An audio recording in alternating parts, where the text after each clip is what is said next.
Climate change is tricky. There's a disconnect between what the science says and what the narrative in the mainstream media is. My name is Matthew Wielicki, and this is my story.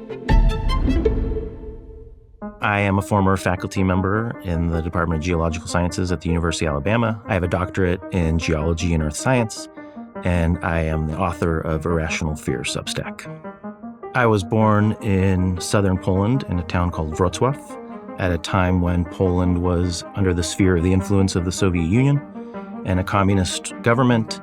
And my parents made the decision to immigrate to Chicago, like all good Polish people do. That's the Ellis Island for Polish people, is Chicago.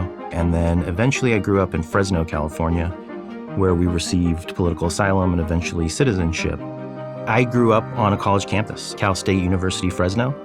My father was a faculty member there at the School of Business. My mother was in information technology and staff. I would ride my scooter around campus after school every day.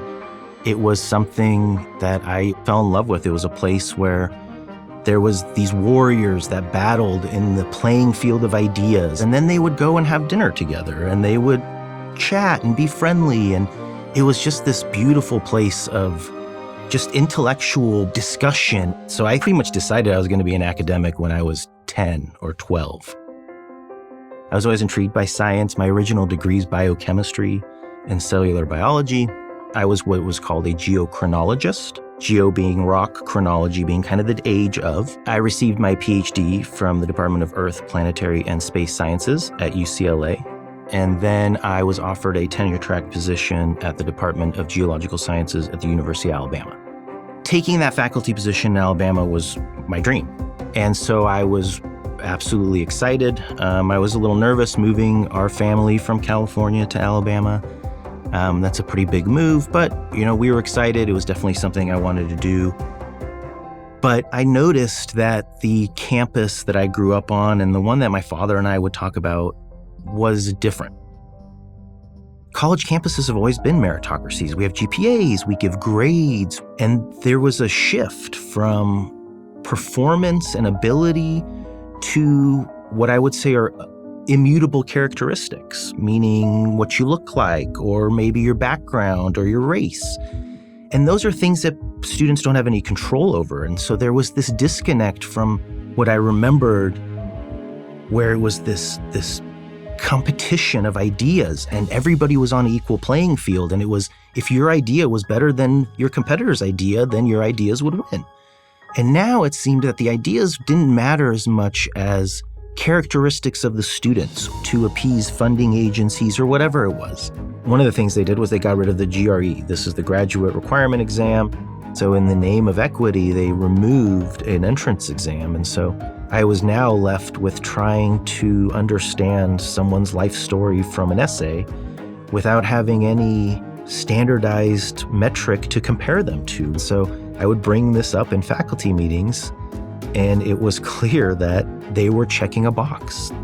There were certain things that we couldn't discuss in academia. In earth sciences, if you speak about climate change, that is one of these taboo subjects. And climate change is tricky. There's a disconnect between what the science says and what the narrative in the mainstream media is, and what certain, what I would call activist scientists have been kind of pushing.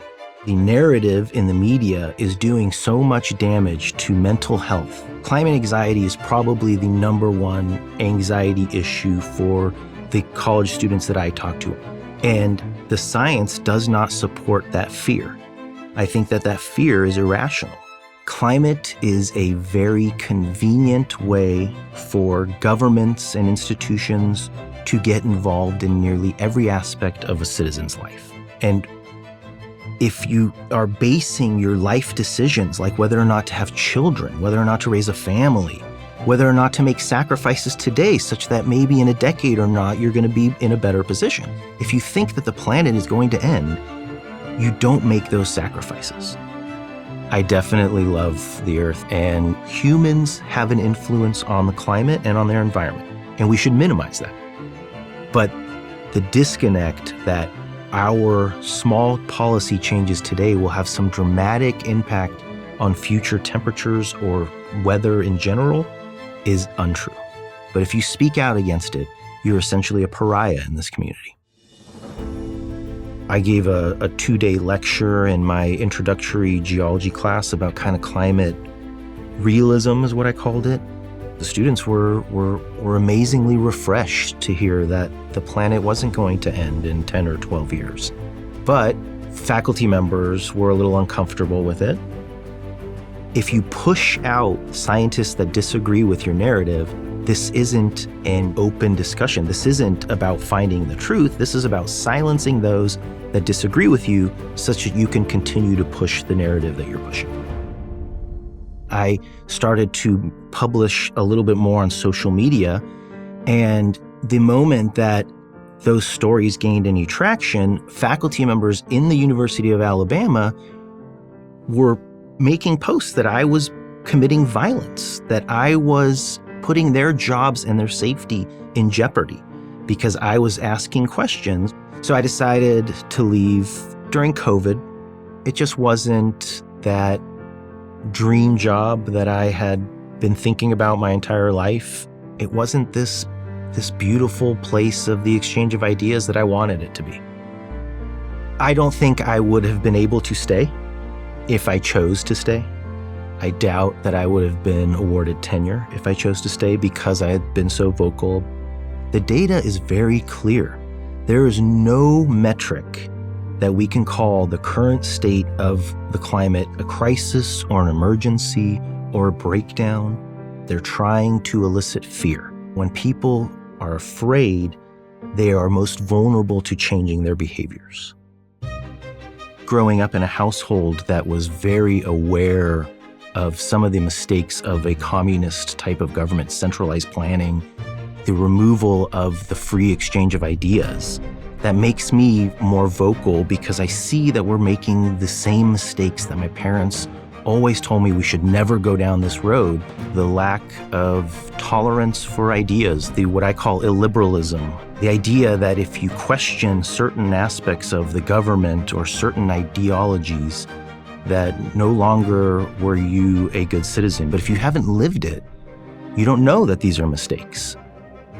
Science is supposed to be about the discovery of the truth. And the most important aspect of that is the ability to discuss.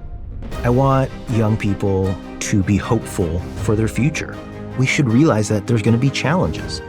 Climate will change, but that shouldn't be a reason to think that your future isn't hopeful. Thank you for watching this video. To keep PragerU videos free, consider making a tax-deductible donation.